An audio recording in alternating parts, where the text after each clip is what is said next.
everybody. This is Craig from the Pacific War Channel. This is Echoes of War, joined here by my co-host Gaurav. How are you? Hey Craig, great to be here and really looking forward to today's episode since I've been championing this idea for quite a while. We've been talking about this for maybe a year at this point. It's always been in the Yeah, background. It's going to be a complex one. It's actually one where I'm a lot weaker. I know quite a bit, but I'm certainly nothing close to what happens in the Pacific.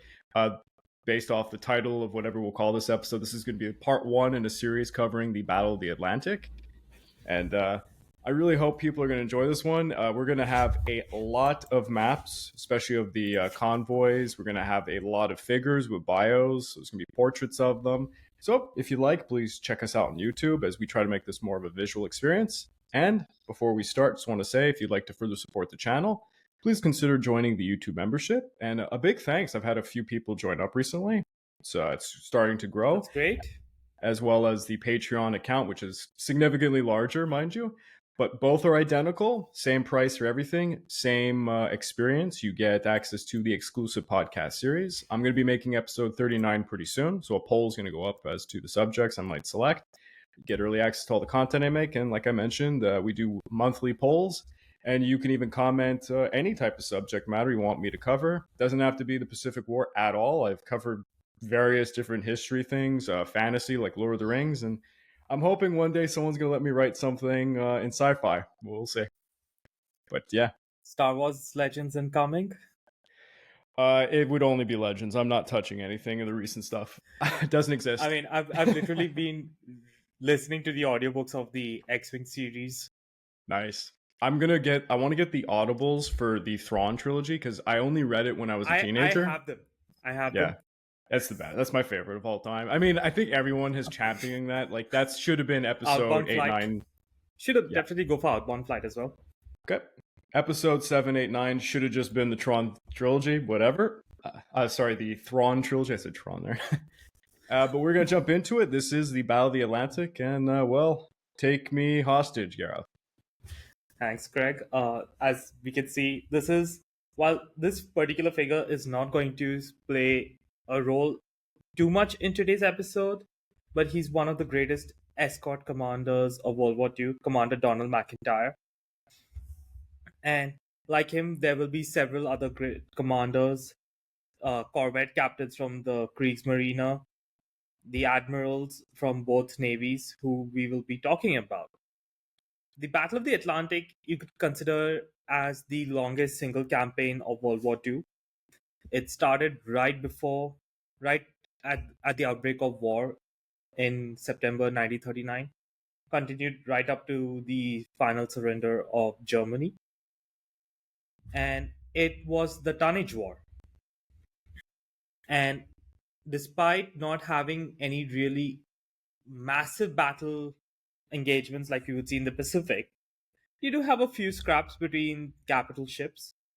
The Battle of the Denmark Strait, the sinking of the Scharnhorst, the Channel Dash, as some great encounters, but mostly it is between the Allied escort and the U-boats as they try to hunt down the merchantmen of the Allied Navy. Now, how did we come to this? Now, when war was declared, Germany is a land force army. They are predominantly going to be fighting on the continent. They have they've developed the doctrine, which will become the Blitzkrieg, which utilizes the Air Force. The most, I would even call it underappreciated arm will be the Kriegsmarine, led by Admiral Eric Raeder. And they have pretty much no role because everything is tailored to a ground offensive. As we've discussed in the past, Greg, the Luftwaffe was not a strategic air force, it was always a tactical air force. Now, there was one visionary, you could call him, was Admiral Karl Donitz, who was the commander of the U-boat arm just before war broke out. Craig, would you like to talk a little bit about Donitz? Just a bit brief about his background. Maybe you can lead us first just to talk a little bit about him. Sure. But Donitz was, you could call him the visionary because he really wanted to champion the idea of taking on the submarines and making it, the decisive weapon against Britain. Now, he enlisted with the German Navy, which was back then the Imperial German Navy, in 1910. One moment, I'm just bringing up his portrait. Unfortunately, I have a lot of tabs open. And Donitz was also, I think, he participated in the submarine service right in 1916 itself and was actually captured towards the end of the war.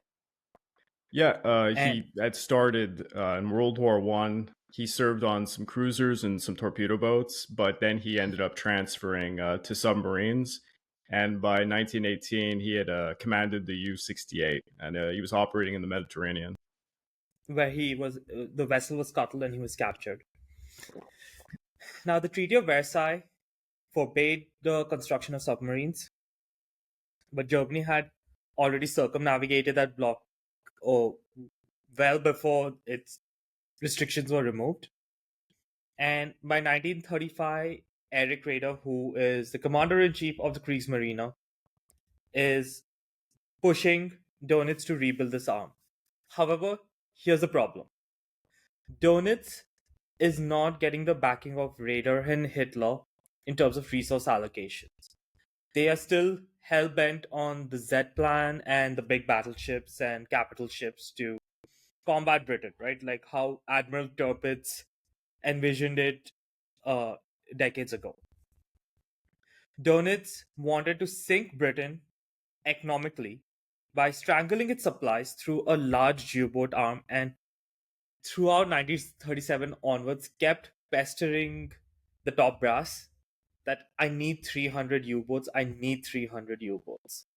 This was a number that he calculated on the rule of thirds to have 100 U-boats in active combat operations, where one third will be on active combat, one third will be in the ports, undergoing refit, training, and everything, and the last one third will be going to the battle zones to replace some of the crews, and the others would already be on their way back.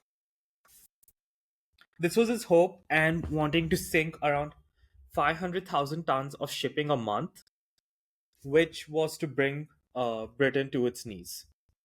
That was his grand objective. Now, when war broke out, he had already ordered his U-boats to go out at sea, but it's a really small force. We're talking about just 50 U-boats, not even close to the number he requested. And I'll just say one thing: he was a very respected leader. He knew his commanders by name. He looked after his men, looked out for them, and they used to call him like Uncle Carl as well. So that was at least a bit of respect for him, I guess. Now, this is going to be kind of map that we will be showcasing throughout in different variants. At the start of the war, uh, Greg, I'm wondering if you could just zoom in a little bit to the center of the map. Yeah, towards Norway and such. When war broke out, this is the problem for Eric Rader. Sorry, the Donitz and even Rader, you could say. Where how will the Germans get to the Atlantic where Britain's navy is going to be operating? They have to go through the Baltic Sea and through Norway and then go across. Now it means that these vessels will have to spend considerable amount of time going through the strait and getting to the open waters. So it reduces their combat effectiveness. That's where so this is their current problem right now. But no one really believes in the U-boat arm in Germany, and they kind of got a bad start to life, you could say, because of one particular individual and what he did. One moment. Just pardon me because I have to go through God knows how many images.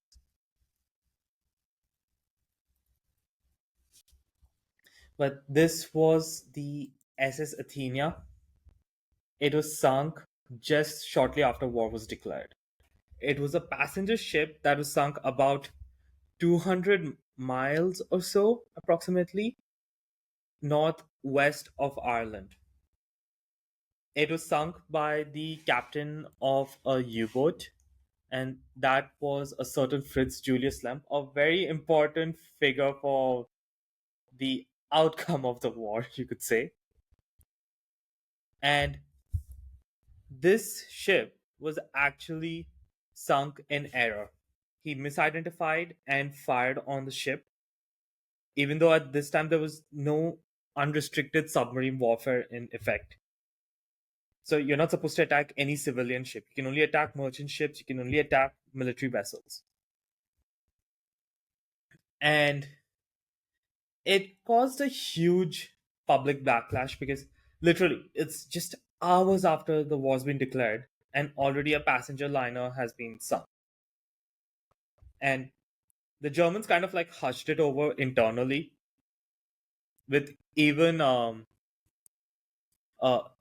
the propaganda ministry actually going as far as to blaming Winston Churchill for orchestrating the attack and sinking the Athena, and then saying, "Oh, he sunk it, but made wanted to make it Germany's fault, so we look bad." Luckily, most people did not really buy it, and because the Germans were kind of blindsided because Lemp did not report this in the logs, that they decided to just hush it over, no court martial, nothing. And Admiral Donitz even uh, suggested on modifying all official logs to kind of build on the story that they never fired on. This would actually be one of the key points that would later be part of his conviction in the war crime trials after the war. So now we have this kind of like, PR nightmare that people like Hitler and Rader who are not already too fond of the U-boat arm, you got to convince them of the value of the U-boat. And that is where Karl Donitz decides on a really big gamble. That gamble is sending a U-boat into the Royal Navy's base at Scapa Flow. In our Jutland series, Craig, if you remember, we talked about Scapa Flow as the bastion where the Grand Fleet was based, and it still remained a big bastion for the British fleet. This is where all their battleships and heavy cruisers would be docked. And the person selected for this was the commander of U-47, Günther Prien. Craig, would you like to briefly talk about Prien and his career before? Because he's one of the most decorated aces of the U-boats. Yep. Here, I'm just going to pull up a portrait of him. Well, I have so many tabs open as well.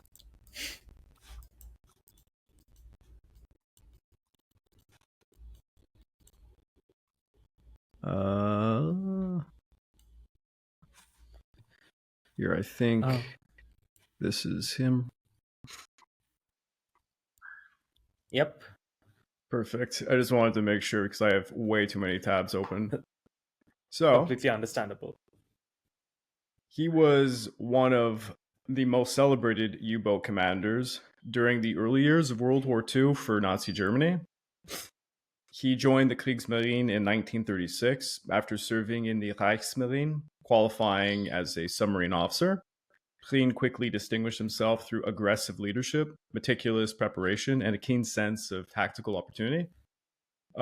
Probably his greatest achievement was aboard U-boat U-47, which is going to be in 1939, during which he's executing what we're about to talk about, a daring maneuver that's going to hit, I don't want to say a significant warship of the Royal Navy that was docked in Scapa Flow.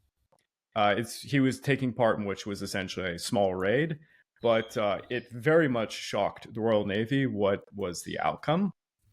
And I think this is kind of what kickstarted his World War II career, you could say, gave him his name. And other than that, I don't want to give away too much what you're about to say because most. But he was a celebrated ace. He would be sinking over 160,000 tons of shipping Yeah, in it's a his lot. missions. Yeah, and that still was not the top number. Yep.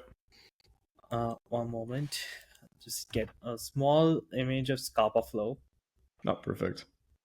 Yeah, that's a problem when we come up with these bios. Usually the bio wants to highlight the greatest achievement of the person, and what you're about to say is his greatest achievement. So, yeah, True enough. I don't want to give it Unfortunately, away. I guess that is the reality, right? Yeah. But yeah, he was a distinguished U-boat commander. I'm not sure, is he the one, is he the same guy that Das Boot is based off of? Or is it someone Uh, else? I'm not 100% sure, but this is Yeah. just like Scapa flow.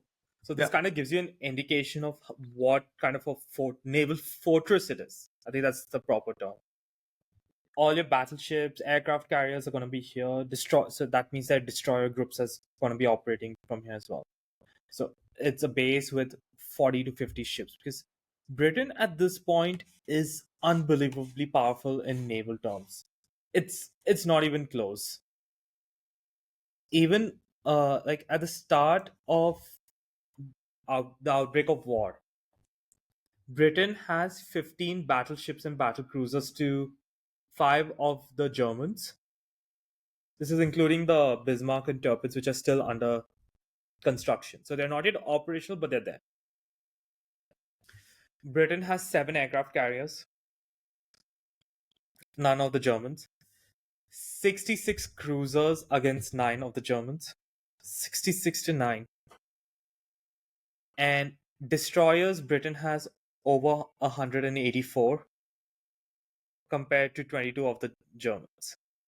In submarines, they're almost on par with Britain having 60 and Germany having 57. Granted, the British fleet is going to be spread across all of its domains. So you're going to have the Far East forces, you're going to have the Mediterranean and the home fleet. But the naval disparity is mind boggling. And Germany knows, and they don't have also the capacity to, fight them. But the idea for Donitz with this raid is nothing beyond PR, right? He needs to get something so that Hitler is willing to back him up. So, on the night of 14th October, he avoids Gunther Preen and U-47, slips in undetected to Scapa Flow, which is they've not fully erected their anti-submarine defenses yet. And he surfaces for a while to observe.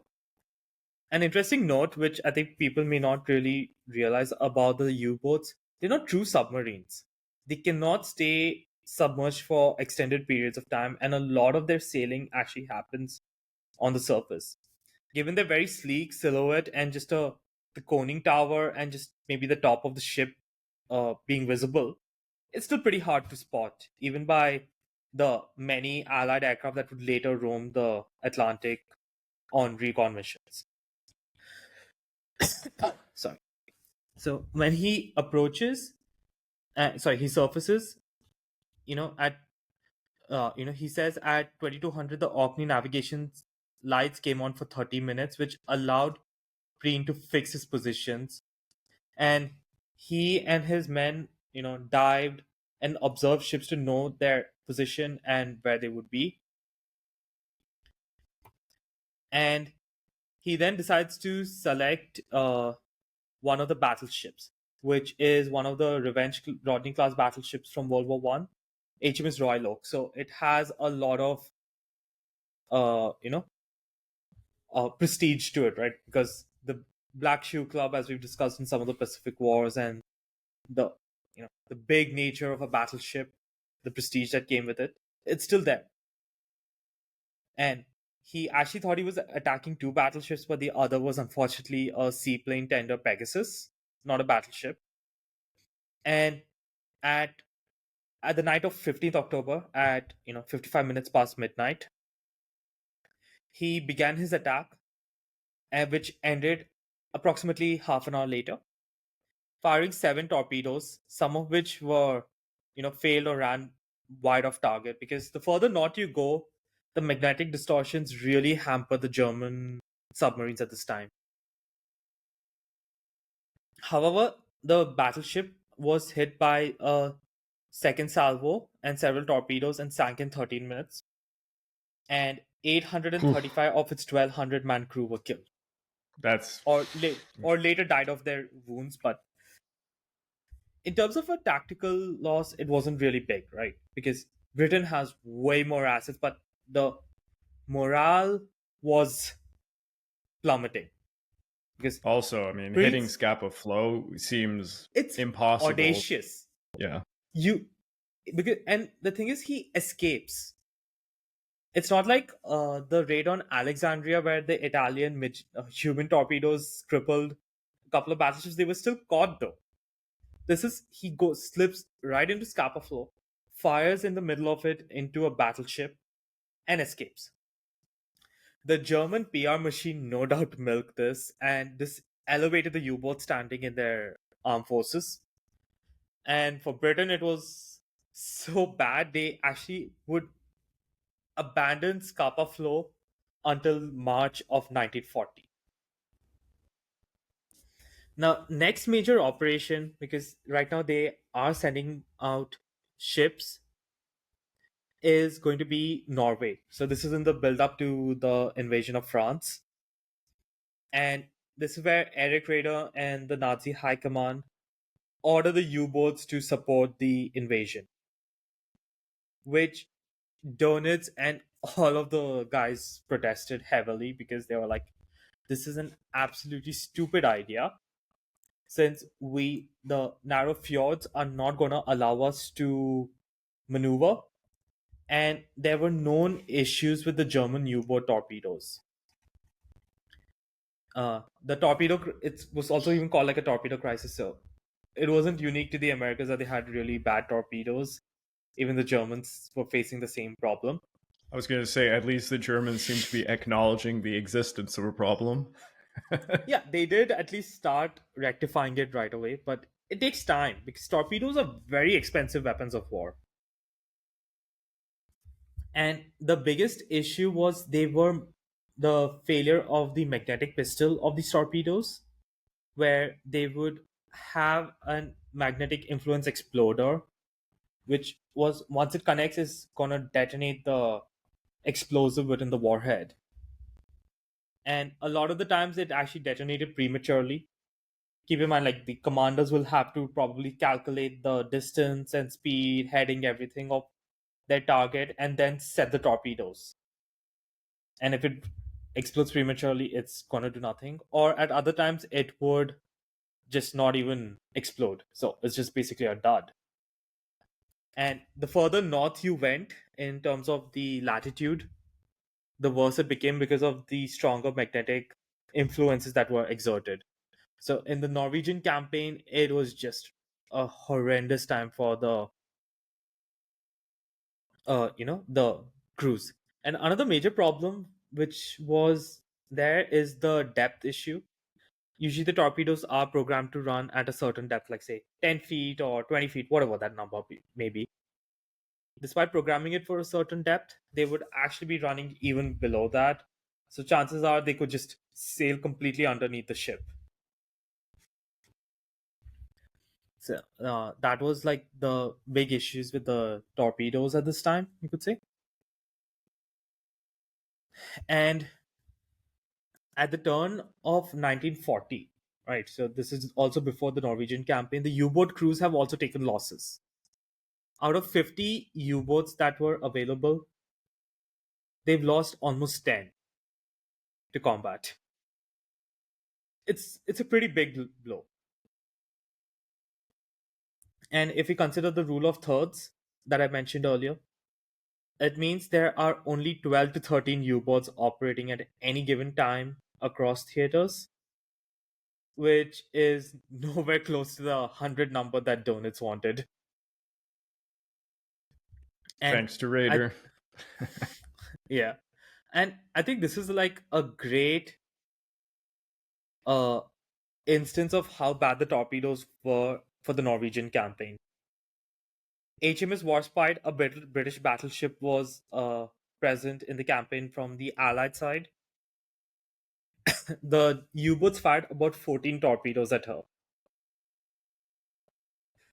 and all failed to detonate.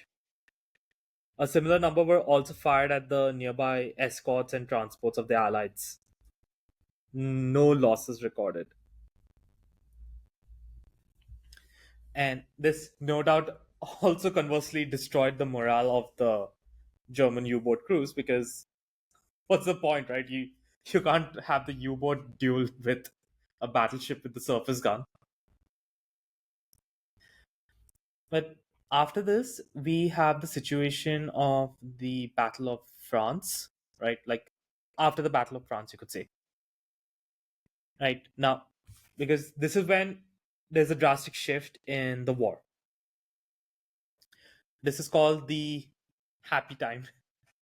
Donitz was very happy when France fell, because he rushed a lot of his crews over to France and started building the naval bases, because now the ships don't have to sail all the way back to Germany. Because the route that they would be taking would not be just going through the channel. They would actually be going across Scotland and around the top of the British Isles, because the channel was just too heavily fortified.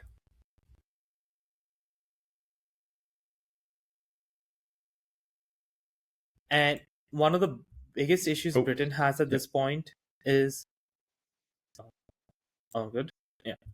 One of the issues that the British have at this point, they have not yet implemented the convoy system that they used in World War One. Ships are just sailing as is. Hey guys, this is Craig from the Pacific War Channel. Please don't forget to check out my YouTube membership or my Patreon account over at www.patreon.com/thepacificwarchannel, where you can join the ranks and gain access to a hell of a lot of goodies. At the base minimum, you get access to the exclusive monthly podcast, early access to all of my content, voting rights for what subjects I will tackle next, and at higher tiers, I have much more goodies to come. So please click that link and check it out.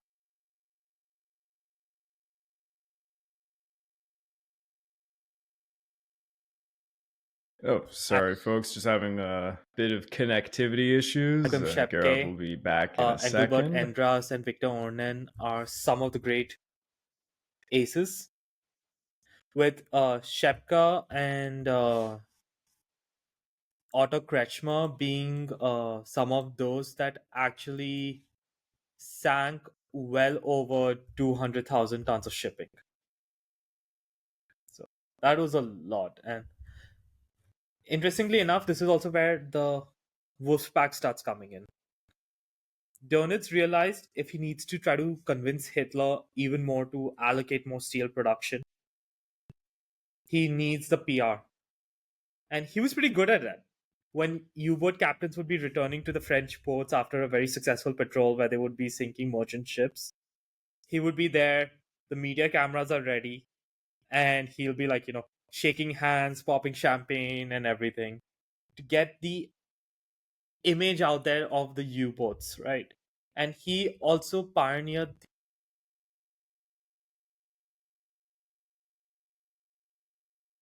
which is where a convoy is pretty hard to find. Even if you have like 48 merchant ships, it's not easy to locate a convoy, especially with Goring not giving you any support. And they try to use the Wolfpack to spread across the line along the expected route. And moment one, I think this is one moment. I think I'll have a better image up, Greg. Just give me a second.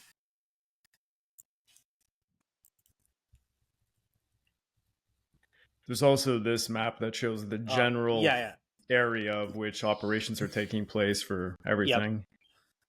This is broadly what I was also looking at. I have this exact same map open. Yeah, this one came from it's a Canadian site, actually. Because people forget this is kind of our main action during the war was the Battle of the Atlantic. Pretty important, though. Don't sell yourself short on that. Mhm. And now that you have the boats here, so the tactics that the U-boats would use is they would spread across that expected line, as you can see, which we have of the routes, right? And from there, they will be on the surface, just literally looking with their binoculars, trying to find where the convoy is.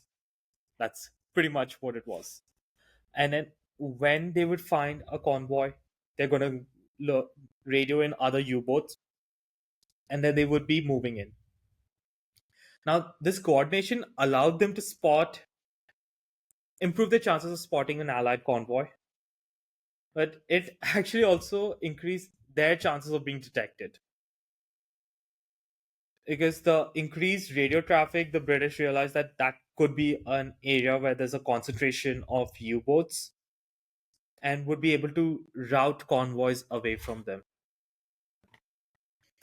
But and a lot of the kills that we would still be talking about would still happen to individually sailing convoys. Sorry, individually sailing ships.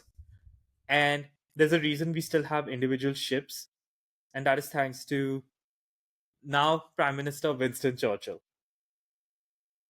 Because though there was also jokes apart, it's it's a neutral decision. You could say you can't call it good or bad because they did give the a lot of the kills to the U-boats, but certain merchant ships were just so much more faster than their convoy brethren, you could call it. Yeah, you're only as And fast as your slowest ship. Yeah. true. And the U-boats would really want, like the Type 7 U-boat, which was the primary U-boat that was used. They had a speed of 17 knots and 7 knots at the surface and submerged respectively. So some of the ships could actually outgun them, which is why these guys actually love to go into the convoy's middle at night, surface, and then attack. It's pretty breathtaking. And there were like convoys like convoy HX-72, for example. That year we saw 11 ships in one convoy get destroyed.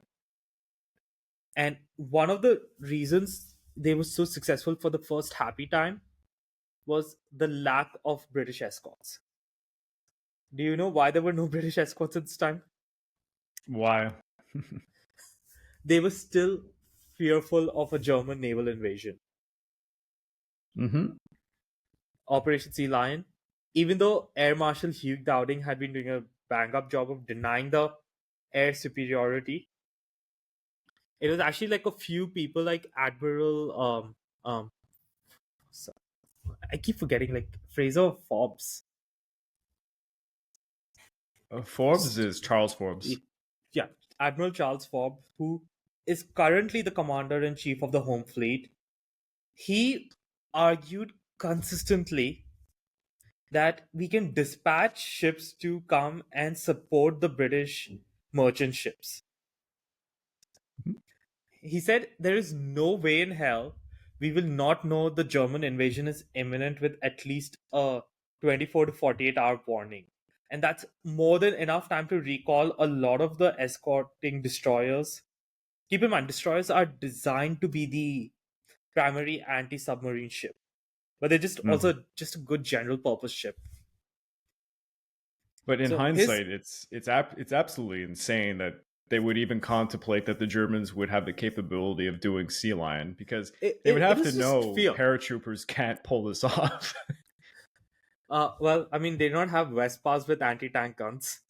By the way, this is a total random note, but Yeah. somebody used AI to colorize a test video of Hmm. one of the later defense systems Britain had in case of an Hmm. invasion. And I'm not kidding. I wasn't aware this was a thing.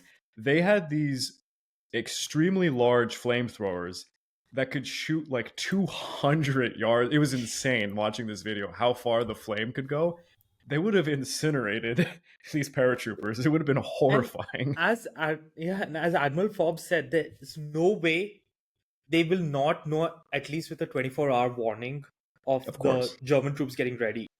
And yeah, and the German transports is what, some French fishing boats, I guess, like whatever they would have. Dutch barges as well. Add them to Yeah, the yeah, lot.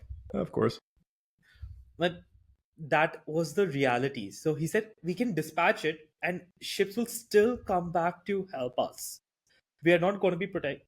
And if they actually were able to even dispatch, like say, 50 destroyers, or the U-boats are going to be hunted quite early.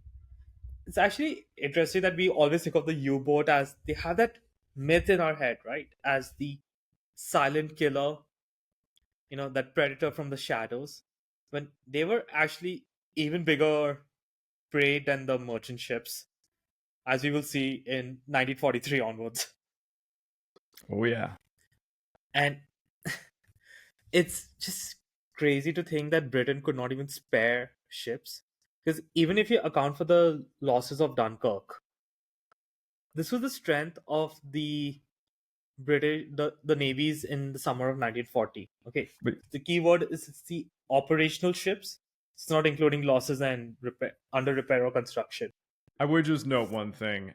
What? Britain could, of course, spare these escort ships, but if more merchant ships were to sink, wouldn't that help Churchill's cause to get America into the war? you know, It could, at this moment, not really. I I'll just guess. get to that maybe after I finish this point of their Sure. operational strength.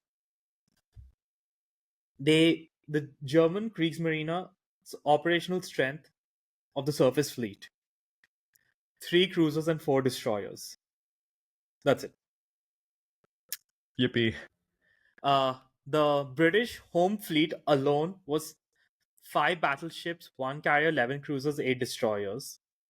And Mediterranean had seven battleships, two carriers, seven cruisers, and 30 destroyers. And they had many more destroyers on other stations and even the Far East. Operational. This is after Dunkirk. And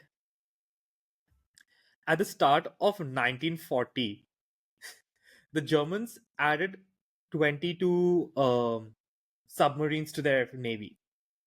This is over and above the few battleships that were already under construction. That's it. The British, on the other hand, in 1940 added one battleship, two carriers, seven cruisers, 27 destroyers, 15 submarines, and 50 corvettes. The first escort vessels coming in. It's not even a contest. Oh, do you want to know how many merchant ships were built in that same period as well of How 1940? many? 810. Whew. I mean, varying sizes, so not all of them are going to be the Liberty ship type big, but that's an insane number. And Britain had the largest merchant fleet in the world before the war.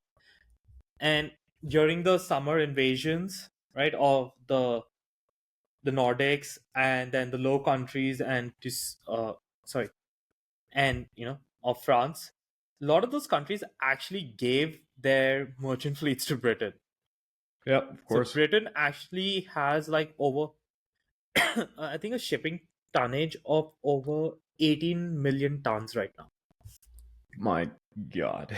It's a lot. This is not even counting any American help right now.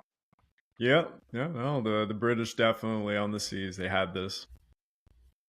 Yeah, and the Italians were not really important because Oh yeah, Italians. the Italian fleet at Taranto is just they're gonna wait for their due date. Yeah. But to your question about the U.S., so the U.S. had the neutrality law in place. They would be willing to sell uh, goods to anybody, but they were definitely way more sympathetic to Britain and France than they were hmm to the Germans and Japanese. But the main provisions of the law meant it's cash and carry. You have to. Yeah. There's no credit. You're gonna pay it, and you're gonna transport it yourself. We're not doing anything. We're just literally, the store from where you buy it. I'm not sure what year it is when Roosevelt makes the deal with Churchill. I For forget the destroyer the for bases, destroyer for the bases in the it's Caribbean. it's in 1940, Fortica. because it's after the fall of France. Roosevelt had really began to, start the rearmament of the United States, because US was a really small armed force at this time. Yeah, the interwar years, they had one. It was as if they weren't even trying to defend themselves. It's kind of crazy. And if I'm not mistaken, they had what do you call the Portugal had a larger army than the United States. Yep. Yeah, the United States. I mean, their greatest enemy was Mexico. They just had these border skirmishes for a long time, with Pancho Villa and all that stuff. So the Rangers in the South was about that was about the only thing they had going. And during World War One, they had, they did get their army up to standard, you could say, for that brief engagement when they come over at the very end of World War One, and then they immediately dismantle. The interwar years, they really kind of fall apart. Yeah, and by the time also when they fought in World War One, Britain, France, and Germany were absolutely drained and exhausted. Should not Yeah, forget that. But Roosevelt had slowly been nudging Congress, so he had actually formed an advisory group as well. Like it was one of those various many offices that Roosevelt just, really liked creating.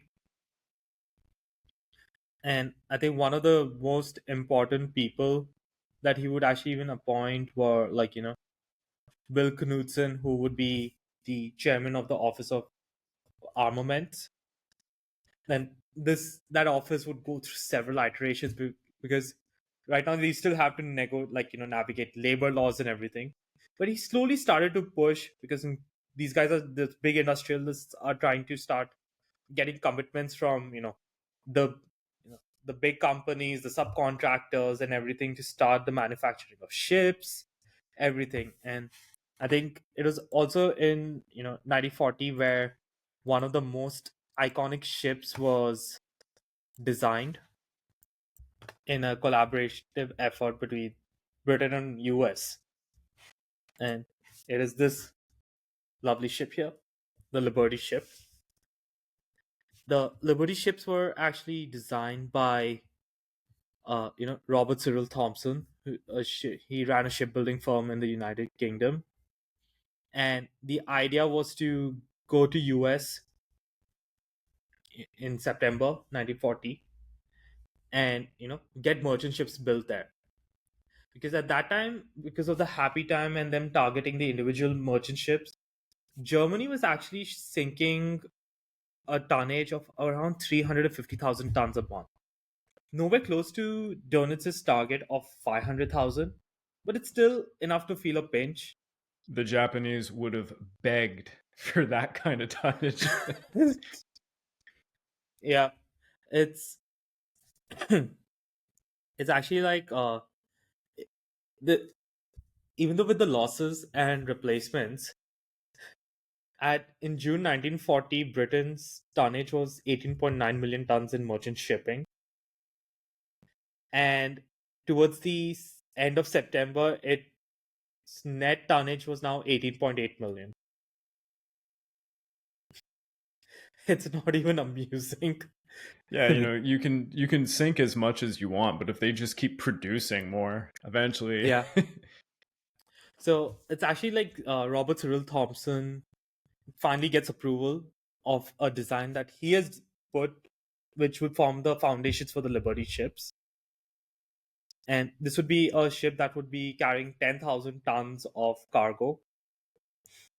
And he would actually, they were like very cheap. So they were riveted together. The Liberty ships actually did not even use diesel, they use steam. Yeah, economical. Because, no, economical and easier to maintain. Yep. And each ship was supposed to, I think, cost like less than 100,000 pounds or so to make it like kind of bang for the buck, you could say. And he was able to later work with one really prominent industrialist, Henry J. Kaiser, who was the only shipbuilder, no, well, not shipbuilder, like literally the only industrialist who took up the task for the Liberty ships. Because no shipyard of the US was really willing to take it up, and they already had like their own naval contracts because the US is slowly starting to rearm itself.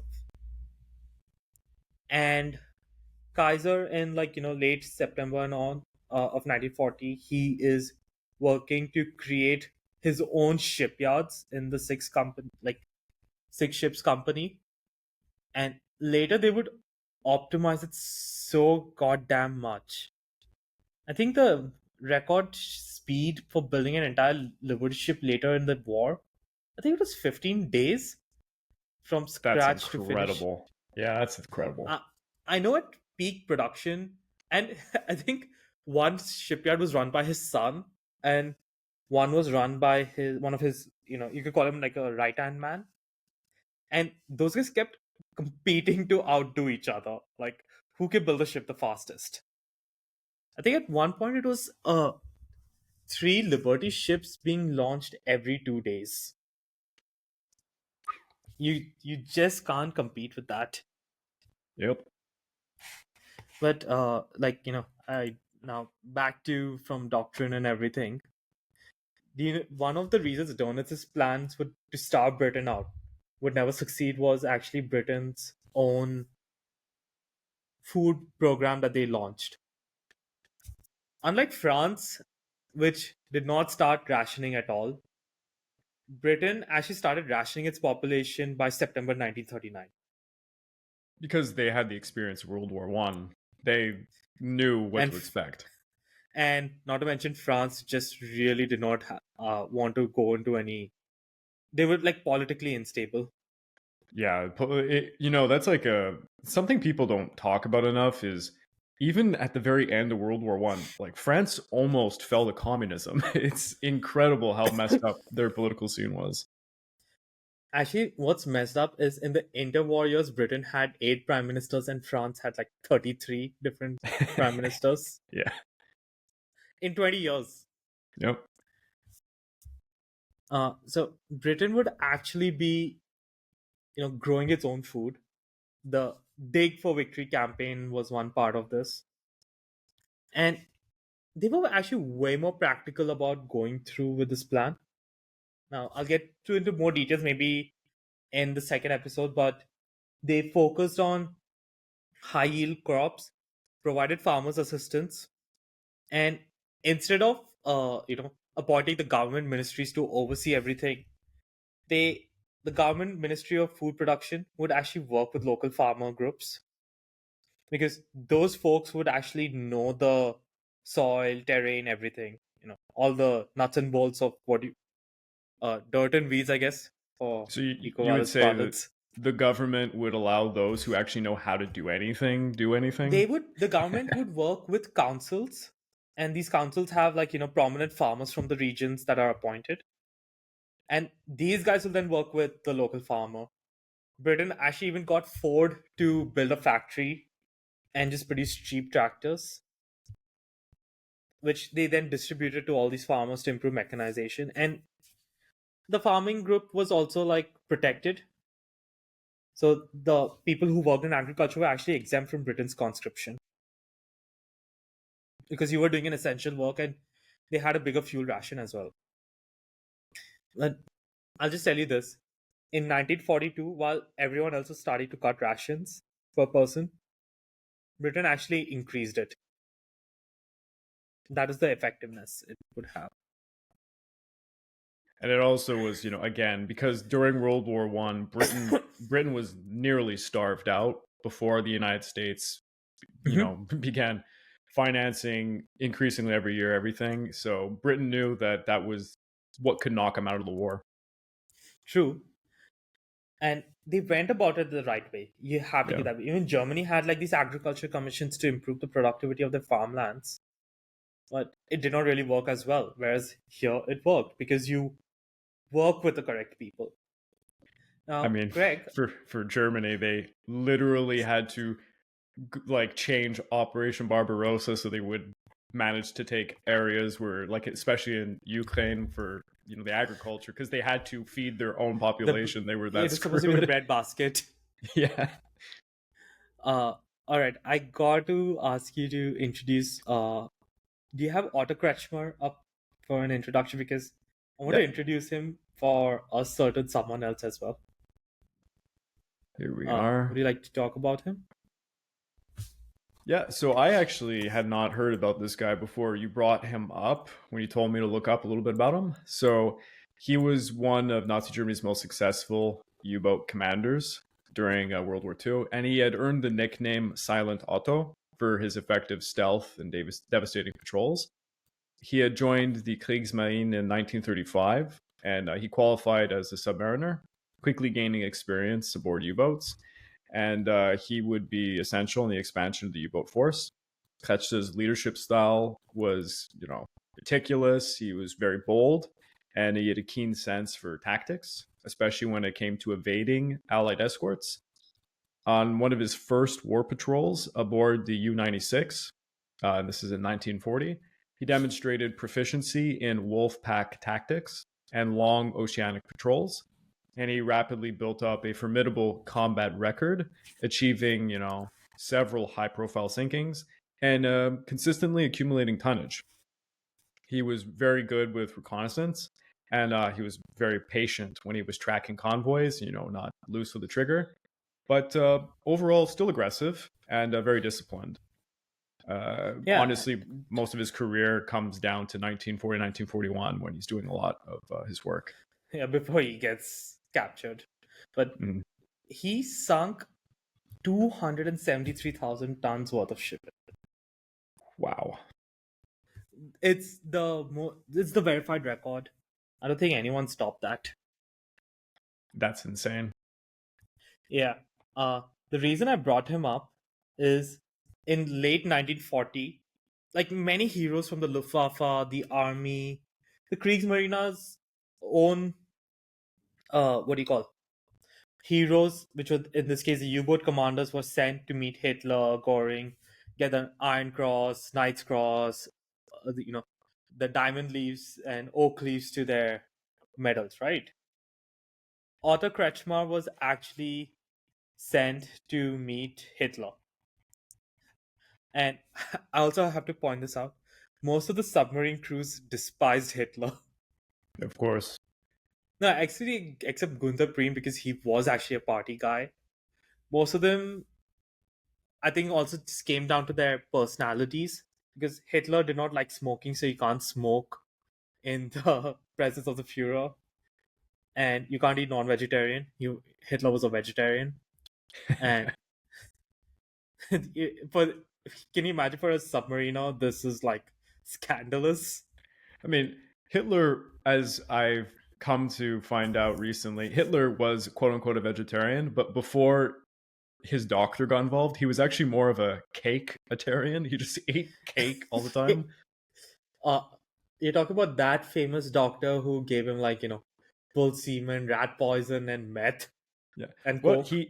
he did help Hitler, and I'm not trying to insult Hitler when I say this. This is a verified fact. Hitler had an extreme gas issue, and it caused I him know. a lot of pain, and he Yeah, needed I know, but I probiotics guess I know recently. the drugs and all came much later Yeah. because I remember seeing it in an episode. But yeah, so like as part of all these ceremonies, when these guys go to the Reich's leadership, they meet Hitler. Then Hitler really likes to showcase that he cares about his men and wants to listen to them.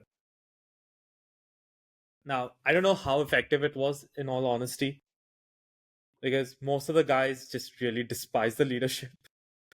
So Otto Kretschmer was there, and he wanted, uh, his feedback. And Kretschmer, he's not really politically inclined or politically diplomat like savvy. He just tells the Führer that we need air coverage, which is like all these big Focke-Wulf Condor aircraft to help spot convoys and provide aerial support. And also, we need more material to be sent to the Kriegsmarine so that we can build more, U-boats. Because he was pretty direct. Hitler, who he really loved saying that I can handle the hard truth, as long as people are honest to me, was pretty impressed that he actually transferred out an entire flight group, like a group, out of Goring's control and to the Kriegsmarine. I bet Goring loved that. Oh, you bet. And he actually, wanted to, get Kretschmer punished and everything, but, both Rader and Donitz back their submarine commander. Because to Goring, anything aviation related had to be his. Now, he he can't now take back this air group. He would never replace the losses. And he actually, despite the orders for increased submarine production, actually cut the steel allocation to the Kriegsmarine because he was the minister, practically the economic minister of Germany. The unofficial one, yeah, pretty much. So, I guess, uh, I don't think this is. I think this is pretty much a level of hatred between the Nazis, Germany's armed forces. I guess not at all as bad as the IJA and IJN. I mean, at least they're not assassinating their officials. They don't go that far. Though I do know that most of the Wehrmacht's elite officers, they tended to view the SS, Waffen SS, with utter disdain. As they should. Yeah. Yeah, it's actually funny because I used to always think that the Waffen SS were like the elite troops when I was much younger. When they just use that because you'll have like the SS divisions versus the just a normal division. Then I just found out it's just since they're just Nazi loyalists, they just got the first dibs on the good machines. They're just a bunch of guys who did a lot of boxing. Like, that's kind of it. Yeah. Now, I think where the war really changed was one battle. Let me just try to find it. Right. So there are actually two incidents I'm going to be talking about simultaneously. One sec. And I'm just going to take over sharing. So that's actually one reason I got up Otto Kretschmer, because he got to piss off Goring. And you and I always enjoy such people. By the way, there's a movie coming out soon with Russell Crowe playing Goring. Oh, boring. uh,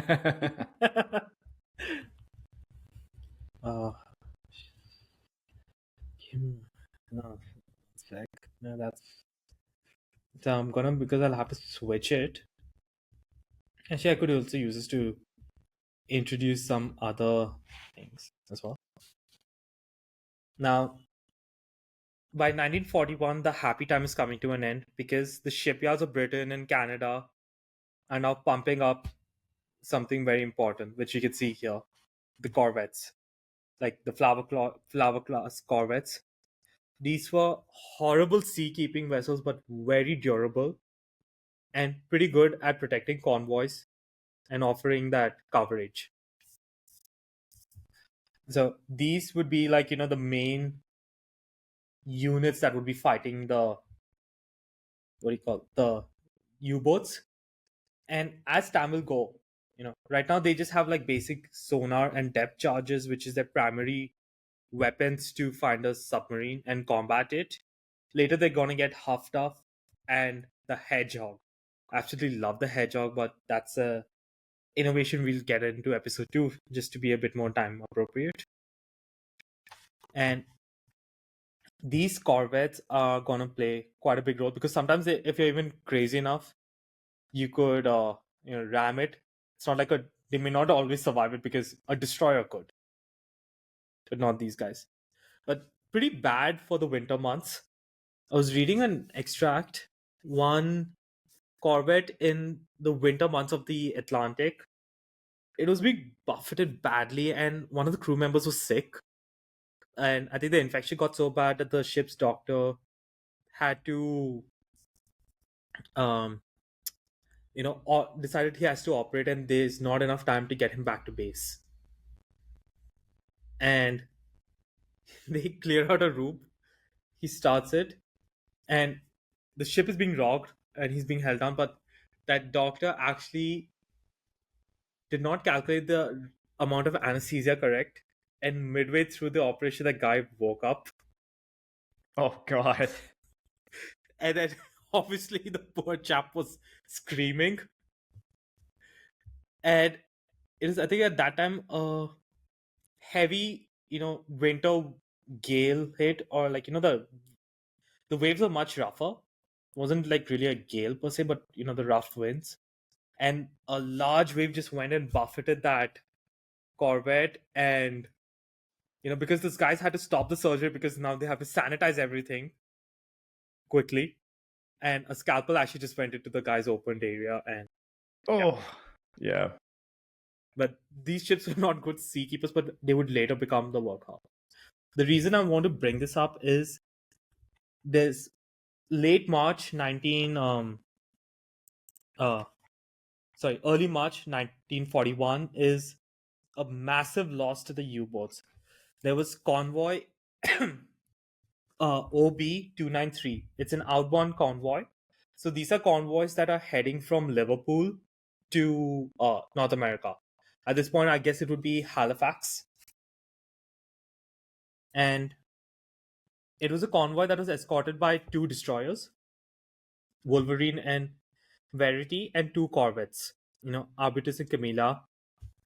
And they were going to be staying until they left the western approaches. And on the 6th of March, this convoy was spotted by U-47, commanded by Gunther Prinz. And then he sets into motion like of shadowing and giving updates of the position, typical Wolfpack tactics. And he is joined by 3 other U-boats, including U-99 commanded by Otto Kretschmer, U-70, and another submarine as well. They launched their attack at night on the night of 6th to 7th March. And then, in the early hours, U-99 actually slips into the convoy from ahead to attack at the surface. And Kretschmer manages to get a tanker as well. He successfully torpedoes her, which was already done. And then another merchant ship is damaged, which is like more of a whaling tanker. And then later, U-99 was literally rammed.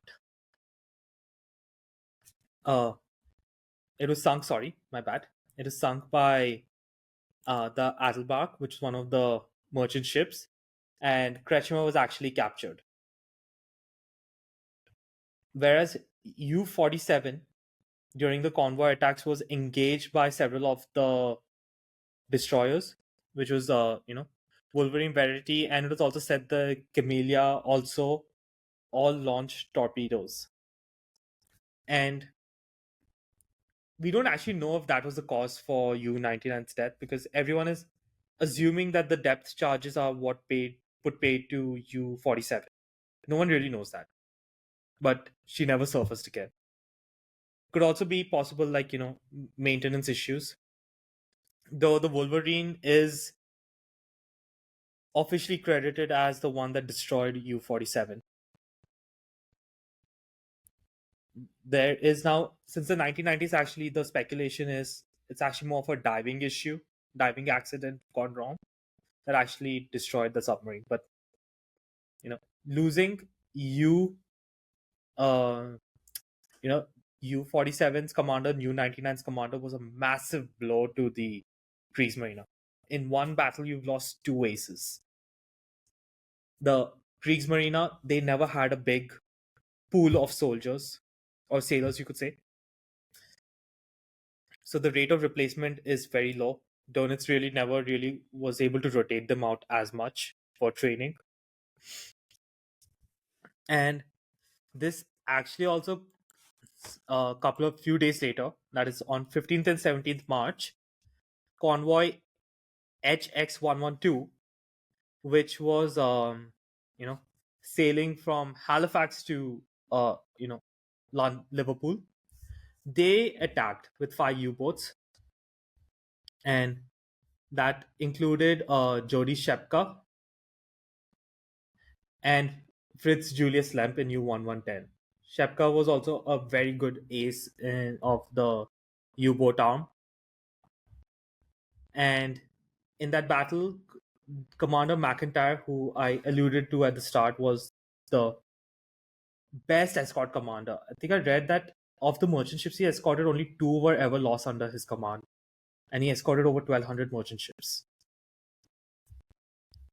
But Shepka was also, he was also captured at this battle when McIntyre's destroyer rammed into him, and then he surrendered. Shepka had sunk about 153,000 tons worth of shipping. So in pretty much a fortnight, you could say three massive aces were lost to the Kriegsmarine, and this was a blow from which they did not really recover. Yes, they were going to get more sinkings in 1943, but the pool of men that are capable is diminishing. And I'll just call this out here. The reason you had that second happy time was because the Admiral King was just not willing to listen to the British. But one sec. Now, the next incident is, however, the most important that I want to talk about, and that is this. This is submarine U-1110, and you could see here on the right is a Royal Navy destroyer, HMS Bulldog. The U-1110 is actually commanded by our good old friend Fritz Julius Lemp, and he was part of the HX 112 battle as well. But why this is important is during this the U-1110's ordeal, this was its second patrol. Just one moment. It was engaged by the destroyers.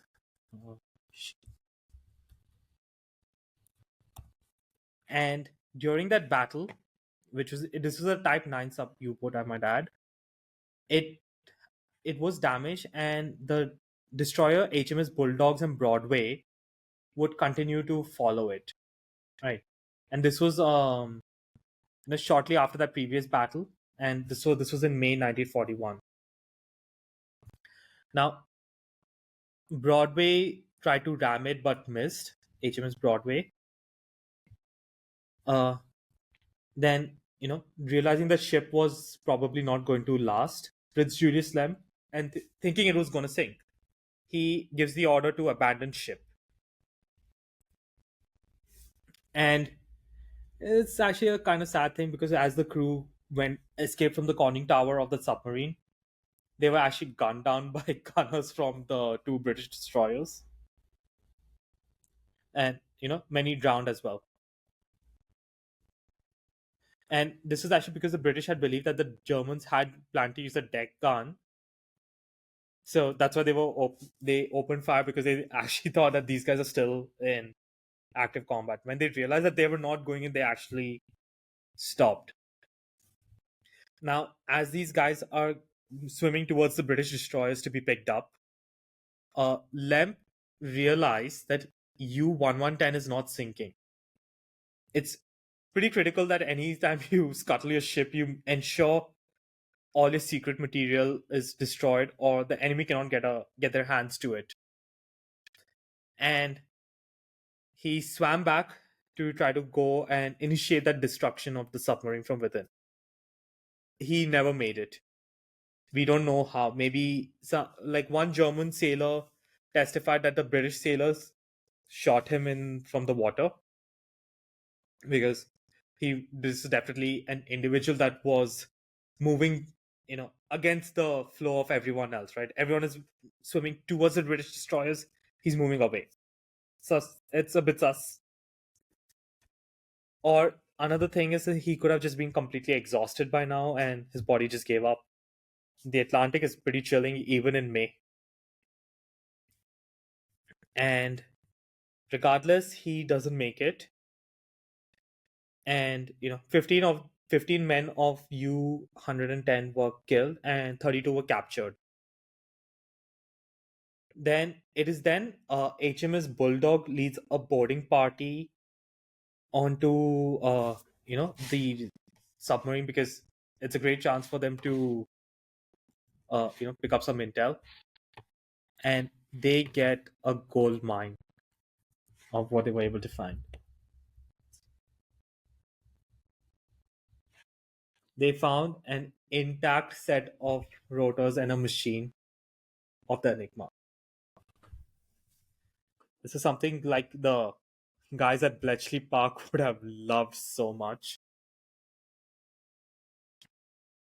And this was actually retrieved by William Stewart Pollock, who was a radio operator in the Royal Navy on loan to Bulldog. And so he retrieved this intact Enigma machine and the code books because he thought they looked a bit out of place to be on a normal radio room. And they were initially actually towing back U-1110 to Britain, as a prize. But then en route, they sunk it. So that the German High Command, which believed U-110 to be sunk, believed it was sunk.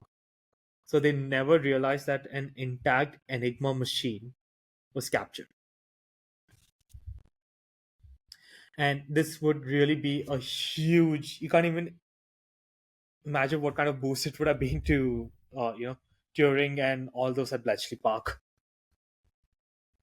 So this is where I think Fritz Julius Lemp's story ends, but part of two pretty major incidents of the Battle of the Atlantic.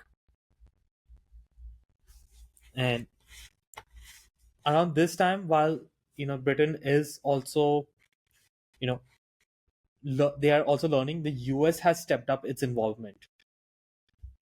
After Roosevelt won his election in 1940, pretty convincingly as well, uh, the US actually extended the Pan American zone. They kind of like removed bits and pieces of the Neutrality Act to kind of give Britain what do you call like the Lend-Lease, right, as Roosevelt created, which actually Britain, I might add, despised because it was actually a pretty shitty deal for Britain. So because they got like the mothball destroyers for 99-year-old leases on various bases, but the British were like was so bad, like the destroyers, that they actually had to spend a lot of time just overhauling those destroyers before they would be in service because they were like part of that rapid buildup of the American Navy in World War I. But it would definitely help because they're not going to be the frontline destroyers of the British and United States navies that are going to be in the prime zones of combat, because that's where you want to put your best horses. And one thing you gotta admit, the way Roosevelt sold the idea of this Lend-Lease to the public, considering a Neutrality Act was in place and opinion was still like while very sympathetic and supportive for Britain, it is still anti-war. Just the way he sells it as a case of lending a fire hose to a neighbor whose house is burning down and you just want your hose back, you don't want anything else from your neighbor. It's actually a pretty simple rhetoric in a way that most people can relate to, that actually helps, and it's pretty charming in its own way. I just want to know what you think about that, Greg. I think FDR was very gifted and his cabinet was gifted at approaching the Harry American Hopkins. people. Yeah. I mean, they had to approach what I will call a hostile public because the public adamantly did not want to be in this war. And Roosevelt could not unsee the irony of facing the exact same situation that Wilson was facing. And I think that Roosevelt didn't want to be Wilson in a lot of ways. So, Yeah. he was doing what he could to ease the Americans' feet into And the water, also just start having that base set up for the production. We Yeah. talk about the United States industrial strength, but the wheels had already been turning for almost like 1.5 years before their official entry into the war. Yeah. So there was already a sort of state of readiness. which was not there in World War One. Yep. If they just completely started, like, the momentum was only going to start, like, say, after Pearl Harbor, who knows how long would it have taken for the US to start harnessing its power? Because it's not just like, you snap your fingers and you're suddenly at a war economy. Yeah, but we are, as many are aware, Roosevelt was basically doing the same playbook that Woodrow did in World War One, where he was placing these. He was basically making it certain that something would happen in the Atlantic that would drag Uh, America into World War no, it's Two. not. I'm not only talking about just that, because I know you're talking about like extending the Pan American security zone, which is where Yeah, yeah, US destroyers would be going to, because I'm actually getting to the Reuben James right now. of course, yeah. But I'm speaking from the industry point of view, like, allowing some modifications to the Neutrality Act to benefit Britain. You are allowing Britain to come and kind of like expand its military contracts. You have this Office of War Production Management set up with great industrial leaders like Bill Knudsen, Donnie Nelson, and all, like, overseeing it and starting to get production ramped up. So I'm speaking from that perspective. If they started pretty late, like if they just started from 7th December 1941, um, who knows? But I think when the US expanded the like, the safety zone, it was, as you said, inevitable before there would be German ships fighting against the United States, even though both countries are not in a state of war. And Hitler has, at this moment in time, actually given explicit orders not to engage any American forces. That's like proper Führer directives, everything. So it was in 1941 that the Reuben James, it's a destroyer, was assigned to the Neutrality Patrol, which is to guard the Atlantic and Caribbean approaches for American to the American coast. And in March 1941, she, is escorting convoys sailing to Great Britain, and they are to escort as far as to Iceland, which is a pretty sizable distance on the map, right? Like, you're literally covering like what, 60% of the distance, 70% of the distance. And at around that Iceland, it is then the responsibility of Western Approaches Command. So at this point, the Reuben James is commanded by uh, Lieutenant Commander Haywood Lane Edwards. And on 23rd October, she's, sails from Newfoundland to escort an eastbound convoy. And on 31st October 1941, she was torpedoed near Iceland, uh, commanded by U-552, commanded by Eric Top, who is actually also uh, a big U-boat ace, whose career would end up seeing him sink just under 200,000. And the Reuben James would become the first American warship sunk in World War II. Top was, uh, you know, quite upset because he knew what it could mean. But luckily for him, I guess, war was not attributed to him, you know, for the United States entering the war. But unlike Fritz Julius Lemp, he actually reported it to Donitz and everything honestly from the get go. And Donitz is like, yeah, it's probably anyways a matter of time, because they were quite aware that American ships were now, part of the convoys, and the German, wolf packs had to be very careful on how they engage with the convoys now. And the Reuben James was hit by the torpedo, and of the crew, 7 officers, over 100 people were killed, and only 44 men survived from a crew of 144. It's pretty big losses, and that did cause a lot of public outrage. And Roosevelt actually did not really make much of a show of it. So I think this covers most of the Atlantic convoys now. we'll just take a small detour to another theater of operations where the Italians apparently had a navy. So I'll just talk a bit briefly about the Mediterranean theater. So the Mediterranean was supposed to be Italy's domain, right? Because Mussolini wanted his great Roman Empire, and it was during the time that after the Battle of France, Britain's position in the Mediterranean was pretty difficult to say the least from a naval standpoint.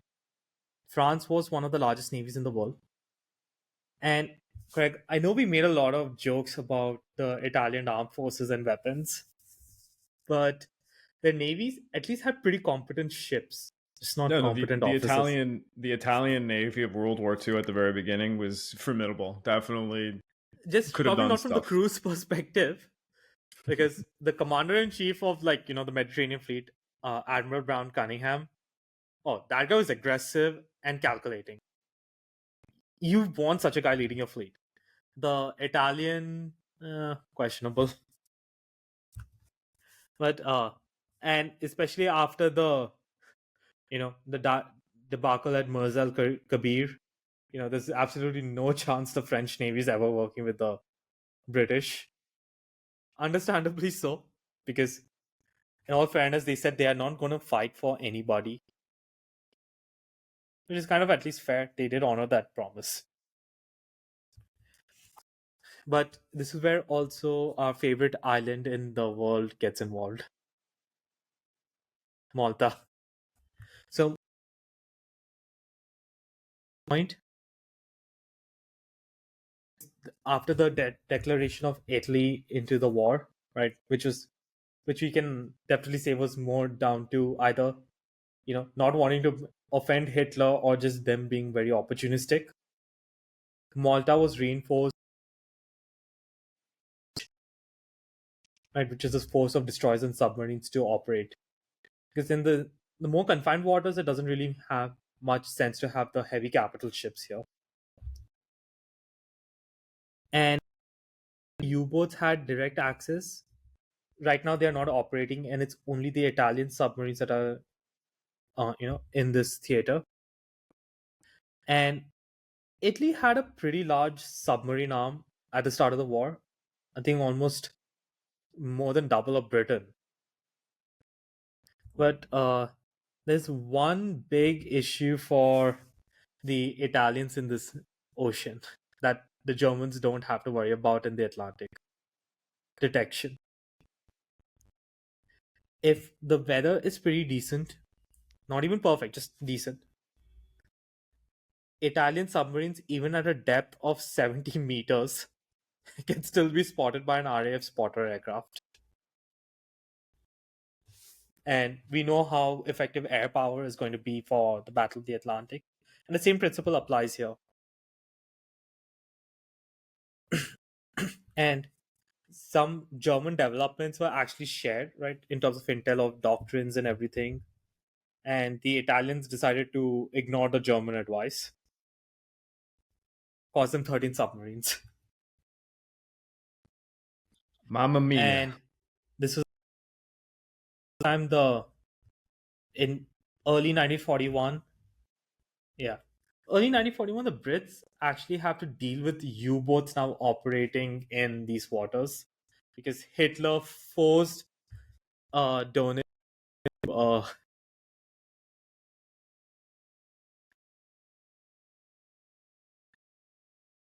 this was like in October 1941, right? So this is just around the time of the Reuben James.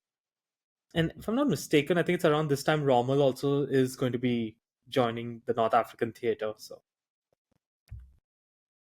uh, you know, there were a series of battles around Gibraltar, Sierra Leone, and everything. And this is where, Captain Frederick Johnny Walker is also coming through. And in the Mediterranean is actually where we will talk, which I'll talk about in the next episode though. HMS Audacity is operating. It's pretty important since it was the first escort carrier ever built. So converted merchant ship. 12 aircraft or something. I think about 12 aircraft, a squadron's worth. And the aircraft are the biggest submarine killers, not the destroyers. And I think the HMS Audacity would actually shoot and destroy 2 to 3 U-boats before it was sunk. But it's a pretty good return because it's just literally a converted merchant vessel. You don't have to worry about having the state of the art aircraft like like the best in class of the Hurricanes or the Spitfires, because you're not going to face any heavy aerial opposition. The Malta Spitfires are going to be handling that, poor chaps. And Malta actually had a very good commander of submarines there. The force in Malta, actually, why do I have so many notes now? Is actually now a big problem for me. Just give me a second, Craig. Because one group from Malta, that submarine commander himself was pretty effective in destroying Italian support ships, which, if you remember, were by late 1942 ensured that the Axis forces in North Africa were getting for 40% less supplies than they expected. The Malta submarines, I think one commander was probably the best, who ended up, shooting down over 18,000 tons of shipping in one day. And for that action, he actually got the Victoria Cross. Now, where I'm going to end this episode is it's going to be slightly after 7th of December 1941, because the United States has entered the war officially, but not against Germany. Even though the first blood has gone to Germany versus the Americans, they have declared war on the Empire of Japan. And a few days afterwards, Hitler just declares war on the United States. And the only rationale for the Führer is he has to show initiative and he has to be the instigator. He does not have to react. And this has now opened the United States to start using its Lend-Lease to support Britain and the USSR, because next episode we're going to be talking about the Arctic convoys also joining the battle. We're going to be talking about the protection of Operation Torch's convoys, and protection for Operation Husky. And between March to June 1943 is the period of time where the Battle of the Atlantic turned from a seesaw battle to completely, utterly in the Allies' favor. So, really looking forward to that. All right. Well, thank you for starting what is going to be a series on the Battle of the Atlantic. Before I let the audience go, I just want to remind them, please check us out on YouTube, as we've had a lot of different maps, a lot of different portraits, and we're really trying to make this a visual experience. Also, if you'd like to further support us, please check out the YouTube membership or the Patreon account at www.patreon.com/the Pacific War Channel. By joining either of these, you get access to the exclusive podcast series, early access to all the content I make, and of course, voting rights for future episodes. So thank you again, Gaurav, and next episode is going to be very exciting and jam-packed. That's definitely the crux of the Battle of the Atlantic, but not the end of it. Yep. Till next time.